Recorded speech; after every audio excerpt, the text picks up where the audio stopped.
Quand je pense qu'ils ont vraiment cru que les sorcières, ça n'existait pas. Regardez cet objet.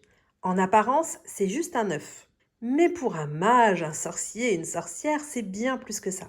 C'est le symbole du monde entier, du macrocosme qui tient dans la paume de votre main. Et non, aujourd'hui, on ne va pas faire d'omelette mystique, mais je vais plutôt vous montrer comment faire un talisman de l'équilibre pour Ostara avec un simple œuf. On est à l'équinoxe du printemps, le moment où le jour et la nuit sont parfaitement égaux. C'est le point zéro où tout redevient possible. Si vous avez l'impression que votre vie part dans tous les sens, ce DIY va vous aider à poser vos intentions de croissance et de protection, vraiment, pour toute l'année. Alors, pourquoi j'ai choisi un œuf? En fait, les anciens prêtres de l'Égypte représentaient l'esprit avec un œuf posé sur les lèvres pour dire que le monde est une parole créée par l'esprit. C'est le réservoir de toutes les semences et de la renaissance. En magie, l'œuf représente l'Athanor, ce fourneau où se prépare la pierre philosophale. C'est une image de la terre, ronde et nourricière, établie au centre de l'univers. Alors, vous allez peut-être vous poser la question, pourquoi un œuf? En fait, dans les écoles antiques, on donnait un œuf aux enfants, on leur offrait et on leur disait, prends-en bien soin, ceci est le monde. En décorant cet œuf, vous ne faites pas du coloriage. Vous créez une petite maquette, en fait, de votre propre univers intérieur pour qu'il soit vraiment stable et bien harmonieux. Alors, pour réaliser ce DIY, vous pouvez très bien utiliser un œuf en bois. C'est très bien parce que ça va durer dans le temps et en plus, ça représente l'élémentaire, puisque ça représente le bois, l'arbre, l'enracinement, le chêne, etc. Ou alors, vous pouvez prendre un œuf et vous le videz. Alors, moi, pour les besoins de la vidéo, pour gagner du temps et parce que flemme, il faut le dire, moi, j'ai acheté des petits œufs. Mais je vous conseille que si vous voulez, c'est vraiment pour faire la vidéo. Mais et si vous voulez vraiment le faire correctement, bien, je vous conseille d'aller acheter des œufs en bois. Vous en trouvez chez Action, vous en trouvez à la Farfouille, vous en trouvez dans tous les magasins en ce moment, les grandes surfaces, avec toutes les décorations de Pâques qu'il y a en ce moment, vous en trouverez facilement. Je ne fais pas de bill pour ça. Et en plus, en général, ça coûte 3 francs 6 sous. Donc, on va prendre notre œuf en bois et on va y créer, on va y mettre des symboles. Parce que c'est avec les symboles que la magie, elle va opérer. Donc moi, je vous invite à tracer dessus 3 signes fondamentaux en magie. Vous avez déjà la croix à branche égale. Elle représente l'équilibre des 4 éléments, le feu, l'air, l'eau et la terre. C'est votre ancrage. Ensuite, je vous invite à faire un pentagramme avec la pointe vers le haut. C'est le signe du microcosme, l'intelligence humaine qui gouverne les forces de la nature. Et enfin, je vous invite à faire un serpent qui se mord la queue. Ça représentera la protection éternelle et la sagesse.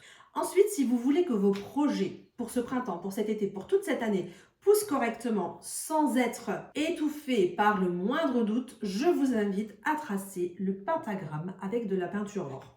Alors, j'ai enlevé l'étiquette parce que je trouvais que ça faisait pas très joli pour la vidéo. C'est qu'une question d'esthétique.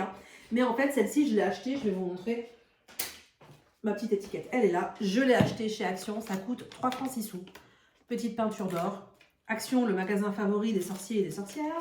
Ça rappelle vraiment la couleur du soleil, la couleur de la vie. Donc, n'hésitez pas. Ça amènera une petite, correspondance, évidemment, le mot de base. Ça amènera une petite correspondance en plus à votre travail. Évidemment, le dernier ingrédient pour réaliser ce pentacle, ça va être votre intention. Il n'y a rien de plus puissant que ça. Vous pouvez y mettre tous les symboles que vous voulez. Si vous n'y mettez pas votre intention, ça va pas marcher. Ça ne marchera pas. Et vous pouvez faire ce que vous voulez, ça ne marchera pas. Si vous allez... C'est comme... j'entends beaucoup de vidéos. Enfin là, c'est un peu passé, mais à un moment donné, c'était la mode sur Internet. Toutes les filles qui faisaient des... ou des garçons, je ne peux pas faire de...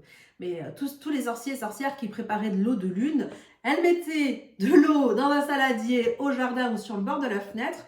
Elles recevaient les rayons de la lune et elles pensaient que c'était suffisant. Non, c'est pas suffisant. Il y a d'autres choses à faire. Il y a un travail à faire. Pour ça, c'est pareil.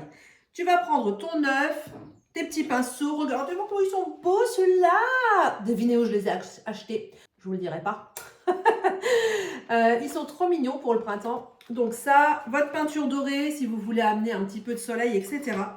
Et le plus bel ingrédient, ça sera évidemment votre intention. C'est le plus important. Bon, maintenant que ça c'est dit, on va passer ensemble à la création. Alors, je vous conseille déjà, si vous prenez un œuf naturel, je vous conseille déjà de ne pas trop le serrer dans votre main. Ok? Faites bien attention parce que si c'est une coquille vide, vous allez finir avec un talisman, vraiment, ce sera un véritable casse-tête, hein, ça ressemblera plus à rien. Vous pouvez aussi les cuire en œuf dur. Moi, j'adore faire ça. Je cuis comme des œufs durs, ensuite je les mets sur la table, je fais des œufs colorés et j'en fais quelques-uns avec des intentions comme ça. Bon, en général, ça passe plutôt inaperçu parce que comme il y a tout qui est coloré, il n'y a personne qui fait vraiment gaffe, ok? Alors, vous pouvez très bien peindre votre œuf. Par exemple, vous pouvez le peindre en vert pour la croissance et Vénus, ou alors en blanc. Moi, je vais le laisser en blanc parce que ça représente la pureté de la lumière, ok? Alors, vous allez utiliser un pinceau. Alors, celui-là, vous voyez, il est assez fin sur la tranche, donc c'est plutôt pas mal. Ou alors, sinon, si vous n'avez pas de peinture, vous pouvez toujours utiliser un feutre doré. Ça marche aussi très bien. Donc, l'or, ça va symboliser la vérité et l'immortalité. Ok? Donc, on va commencer. Alors, on avait dit d'abord une croix égale. Vous pouvez la faire de la largeur que vous souhaitez. Ça, c'est vous qui voyez. C'est juste esthétique. L'intention, elle se pose à ce moment-là, d'accord? Elle se pose quand vous faites les symboles. Quand vous tracez les symboles, c'est là que ça sera important. Pardon, je descends un peu sur la vidéo parce que je filme du dessus et je regarde en même temps ce que je fais. Donc, je vais vous laisser parce que je vais le faire avec vous réellement. Et donc là, je vais tracer en posant mes intentions.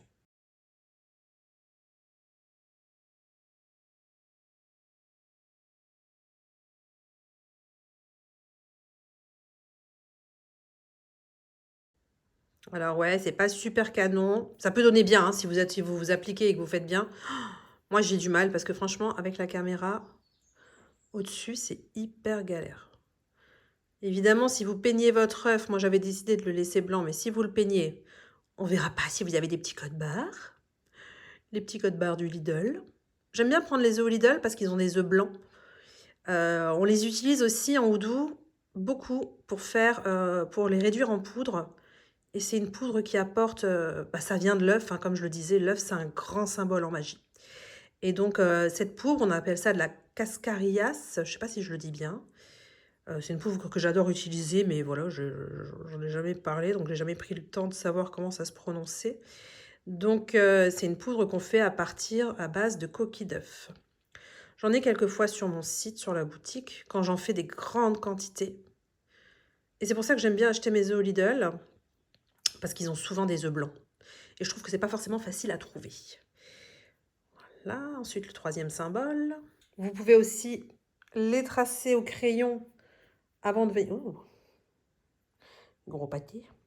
Vous pouvez aussi venir les tracer au crayon avant hop, avant de venir faire comme moi en one shot.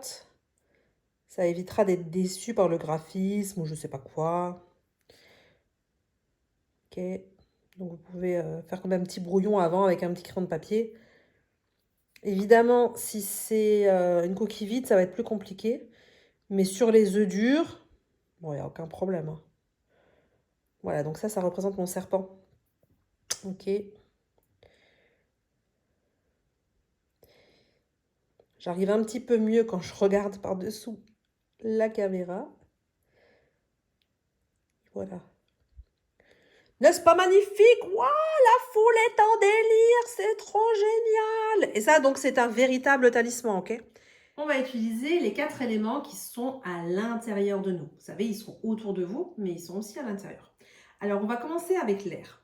Vous allez prendre votre œuf et vous allez souffler 5 fois dessus, en visualisant votre souffle comme une lumière qui va vraiment animer votre œuf. C'est vraiment l'idée que je voulais avoir. Donc, vous allez souffler 5 fois dessus. Donc, vous soufflez à votre façon. Vous pouvez très bien...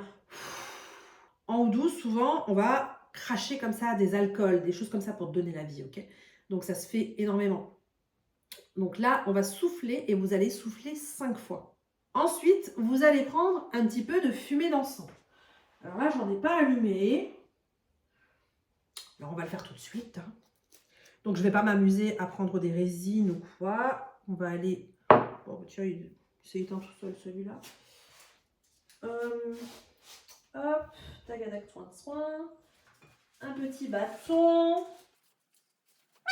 Donc, je vais prendre un bâton, évidemment, que les résines sont 100 fois mieux. Mais bon, c'est vraiment pour que...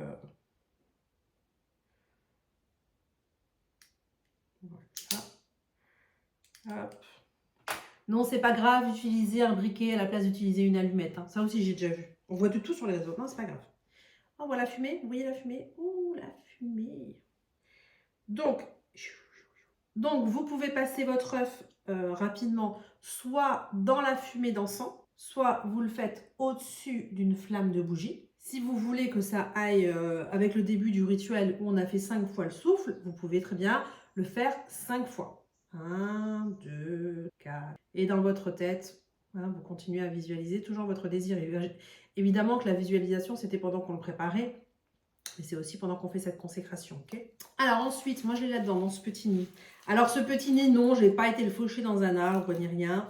J'habite au cœur d'une forêt et j'ai des nids d'oiseaux, mais partout autour de chez moi. J'en ai au-dessus de ma porte d'entrée, j'en ai dans mes haies qui font le tour du jardin, j'en ai dans les arbres parce que j'ai une partie qui est boisée. J'en ai partout. Et ça arrive, ça m'est arrivé l'année dernière, l'année d'avant aussi une fois d'ailleurs. En fin de saison, ça arrive que je trouve un nid dans le jardin qui est tombé de l'arbre ou sur ce genre de choses. Et donc celui-là, je l'avais récupéré par terre. Il était vraiment devant la maison. Donc je m'étais dit, toi, t'es pas là pour rien. Pour l'instant, j'ai pas encore eu l'utilité magique de l'utiliser. Ça viendra un jour. Mais du coup, je trouvais ça sympa de vous le mettre en petite déco pour la vidéo. Donc non, vous inquiétez pas, j'ai pas été le faucher à un couple de parents. Hein, je suis pas folle. Donc, on a fait le souffle, on a fait le feu. Voilà, maintenant, on peut faire avec l'eau. Ok? Et enfin, pour terminer, on peut faire avec un peu de sel. Voilà. Moi, j'avais justement un sel de prêt pour Ostara. Mais vous pouvez le faire avec un sel très simple, ça marche aussi. Sinon, si vous n'avez pas de gros sel sous la main, vous pouvez, si vous avez un jardin, que vous avez envie de le relier à la terre, vous pouvez aussi aller le poser sur le sol de votre jardin. J'adore faire ça. Là, j'avais pas envie de sortir tout le tralala, la vidéo et tout ça. Donc, je vais le faire avec du sel. Ok? Et vous posez un peu de sel sur votre œuf.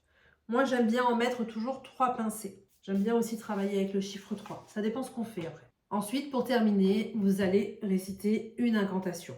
Donc, je vais vous donner une incantation très simple. Vous allez dire, vous allez vous concentrer dessus, vous allez le regarder et vous allez dire une formule qui va utiliser le nom du dieu, des dieux, de l'univers, de ce que vous voulez, en quoi vous croyez. Okay, ça peut très bien être le Saint-Esprit pour les chrétiens. Oui, il y a des chrétiens qui font de la magie, c'est pas la peine de me jeter des cailloux. Il y a des chrétiens qui font de la magie, il n'y a pas de problème. Ça peut être un dieu d'une autre croyance, d'une autre religion. Si vous n'avez pas de croyance particulière, vous ne savez pas trop, vous pouvez parler au nom de l'univers. Il n'y a aucun problème. Donc moi, je vais faire au nom de l'univers, ça sera plus simple. Donc on y va, on se concentre bien, on le fixe bien. Par l'univers et la puissance de la source, que ce talisman soit mon bouclier. Alors, ce qui est important aussi à retenir, c'est que, en fait, la consécration de l'objet, ça va vraiment être une espèce de chaîne magique qu'on va créer, une chaîne magnétique entre vous et l'objet. Entre vous et l'objet, plutôt.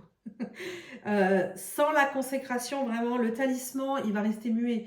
Il ne sera pas connecté à vous. Là, le fait qu'on aille faire tous ces gestes-là, ça le connecte vraiment à votre personne. Après, nous les sorciers et sorcières professionnels, on a des techniques pour travailler sur les autres si on a envie d'apporter de la chance, de l'amour, des tati, tatata. Voilà, il y a d'autres techniques à faire, à mettre en place. Mais ça, déjà, c'est pour faire un travail sur vous, sur votre famille, ok, pour apporter de la chance, pour apporter de la protection dans le foyer, etc., etc. Donc là, ça va vraiment créer une chaîne magnétique entre vous et le talisman en question. Ça, c'est important à retenir et à bien comprendre. Donc, vous placez votre œuf d'Ostara au centre de votre maison ou sur votre autel. Il servira d'antenne pour attirer les harmonies du printemps. Ça repousse aussi les mauvais esprits, tout ce qui est négatif, les mauvaises ondes, etc. Donc, quand je dis au centre de votre maison, par exemple, vous pouvez le placer sur un meuble dans votre salon, dans votre salle à manger, dans la cuisine. Si vous faites une petite décoration pour Ostara, c'est parfait. Donc c'est un travail de patience, mais c'est ainsi qu'on devient architecte de sa propre vie. Si vous voulez apprendre la magie bienveillante au sein d'un foyer, ou si vous avez envie d'approfondir l'art de la numérologie, si vous voulez apprendre la médiumnité, tout est disponible sur mon site mamanmagie.fr. Avant de me quitter, n'oublie pas de télécharger ton premier grimoire avec les 3 mini-cours offerts en description. Tu as le lien juste en dessous, tu cliques. En fait, tu vas arriver sur mon site internet où tu auras le lien directement dans le premier article. Et donc, tu as juste à cliquer dessus, c'est offert, c'est cadeau, tu n'as pas besoin de renseigner ton mail, patati patata. Non. Tu cliques, tu télécharges, basta. Et donc, tu auras ton premier grimoire avec 3 premiers cours. Si ce type de sujet t'a intéressé, n'hésite pas à liker, ça m'aide beaucoup pour l'algorithme. Et n'hésite pas à t'abonner en cliquant sur le bouton juste en dessous maintenant, parce que chaque semaine, je te crée des nouvelles vidéos qui parlent de magie, de numérologie et de médiumnité. On se retrouve très bientôt. Prends bien soin de toi et de tes proches et que les dieux te rendent ce que tu donnes aux autres. Ciao, ciao!